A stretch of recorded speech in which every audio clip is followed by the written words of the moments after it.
तो आज बात करते हैं यशपाल जी द्वारा रचित दिव्या उपन्यास की कथा वस्तु।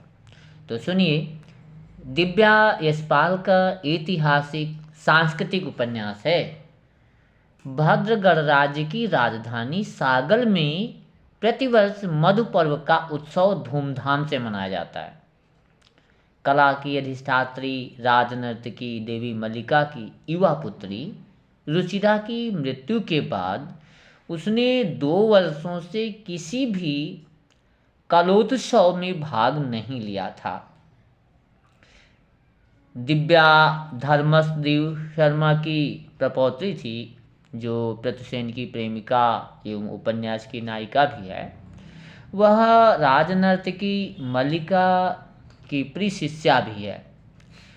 पुत्री के वियोग में दुखी मल्लिका दिव्या को अपनी पुत्री की तरह मानती थी। उसके माता पिता का देहांत हो गया था, इसलिए वह पितामह धर्मस्थ देव शर्मा के संरक्षण में रहती है। उसका पालन पोषण दासी धाता ने किया था। दासी ने ही उसे अपना स्तनपान कराया, अतः दासी पुत्री छाया उसकी क्रीड़ा सखी थी। जब वो सयानी हो गई तो प्रथुसेन, रुद्रधीर और मारिस, ये तीनों युवक उससे विवाह करना चाहते हैं। लेकिन दिव्या मन से प्रथुसेन को ही पति रूप में चाहती है और स्वयं को उसके प्रेम में अर्पित कर देती है, क्योंकि वह भी एक दासी पुत्र था। फलतः प्रथुसेन से वह गर्भवती बन जाती है। प्रथुसेन युद्ध में भाग लेने चला गया और युद्ध से जीत कर वो लौटा, लेकिन किसी विशेष कारणों से युद्ध से लौटे प्रथुसेन से दिव्या मिल नहीं सकी।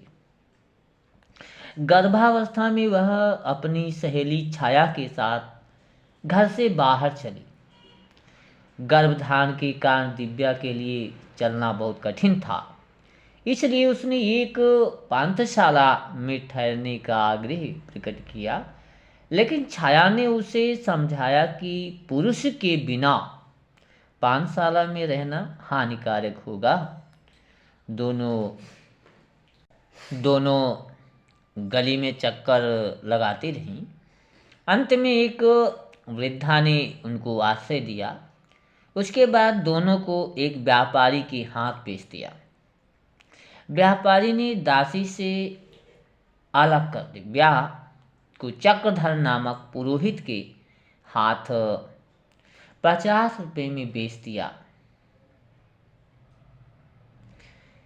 इसी बीच दिव्या ने एक बच्चे को जन्म दिया।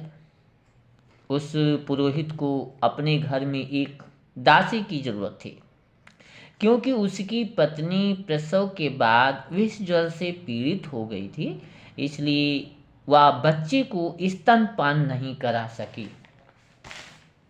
दिव्या पुरोहित के बच्चे की तरह प्यार से स्तनपान कराने लगी, लेकिन दोनों बच्चों को पिलाने के लिए उसके स्तन में दूध नहीं था।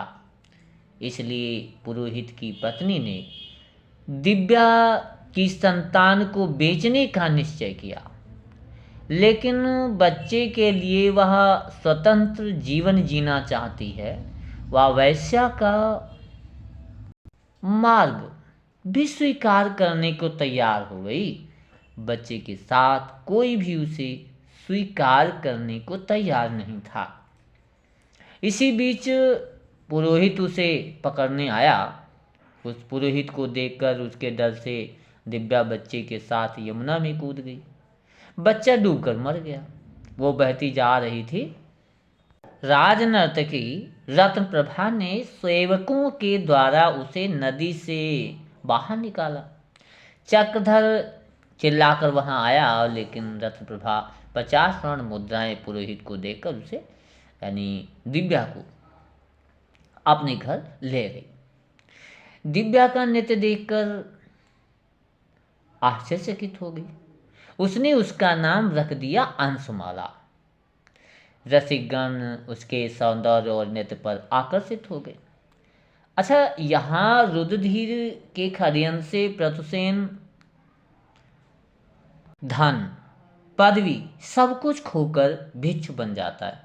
एक दिन राजनर्तकी मल्लिका अंशुमाला के बारे में सुनकर उसे देखने के लिए अपनी शिष्या रत्नप्रभा के यहाँ आई। अंशुमाला को देखकर उसे मालूम हो गया कि वह दिव्या ही है। वह उसे अपने साथ राजधानी में ले आती है और उसे राजनर्तकी बनाना चाहती है। लेकिन लोगों ने विरोध किया कि द्विजकन्या वैश्या के आसन पर बैठकर जन के लिए योग्य नहीं बन सकती। अतः दिव्या निराश होकर सड़क पर चली जा रही थी। चलते चलते दिव्या नगर द्वार पर बनी एक पानशाला के सामने पहुंच गई। वह पानशाला में घुस गई। इसी बीच एक भिक्षु भी पानशाला के सामने आ पहुंचा, जो प्रतुसेन था। वह दिव्या से तथागत की शरण में आने को कहता है, लेकिन दिव्या ने पूछा कि भिक्षु धर्म में नारी का क्या स्थान है। उसने ये भी बताया कि नारी का धर्म निर्वाण नहीं, सृष्टि है, अतः उसका भिक्षु से समन्वय नहीं हो सकता। प्रतुसेन निरुत्तर खड़ा। इसी बीच मारिस आकर दिव्या के सामने स्त्री पुरुष का स्वाभाविक संबंध स्थापित करने की कामना व्यक्त करता है। दिव्या उसकी ओर दोनों हाथ फैलाकर कहती है, आश्रय दो आज। दिव्या की इस कथन से यहीं पर कथा पूर्ण हो जाती है। इसके बाद इस उपन्यास से संबंधित जो परीक्षा के लिए जो महत्वपूर्ण प्रश्न हैं और लेखक से संबंधित जो महत्वपूर्ण प्रश्न हैं, उनके संदर्भ में हम बात करते हैं। और बस इसमें यहीं तक